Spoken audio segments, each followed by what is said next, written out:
How about our foreign policy, Dhruv? Like, I mean, does the manifesto actually touch upon anything about, things like our foreign policy and things like that? The most important things about foreign policy is that free trade, it must be enabled and it must be respected. So the idea of free trade, unabridged, unstoppable, and actually free passage of goods, services, and thought must be done, and that is the most important tool of foreign policy that I Okay, have.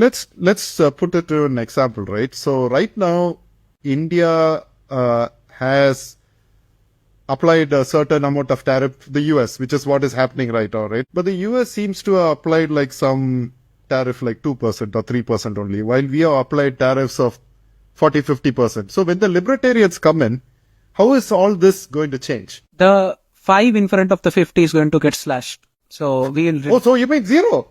Yeah.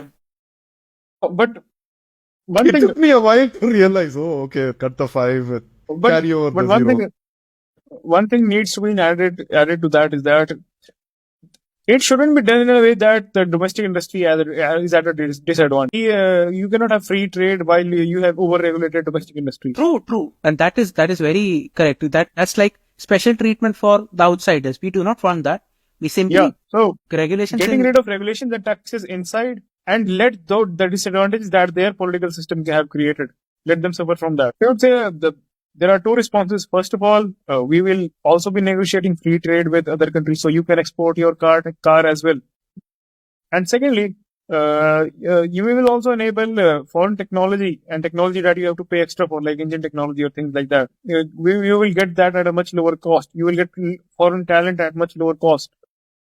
Because since there would be no restrictions on talent coming into the country as well. One thing just cutting upon. One thing I forgot to mention is that also deregulating the finance. There was point made that Chinese are producing such cheap steel and such cheap electric vehicles. We can't let them have come in here. We need some tariffs to balance out the prices.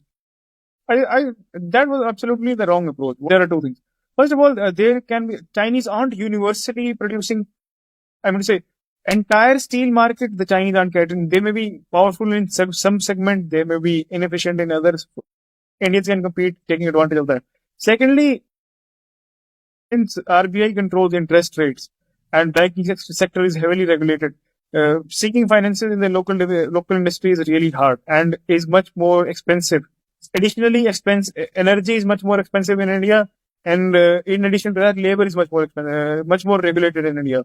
So when we will get rid of all these problems, you will be at much greater advantage. And additionally,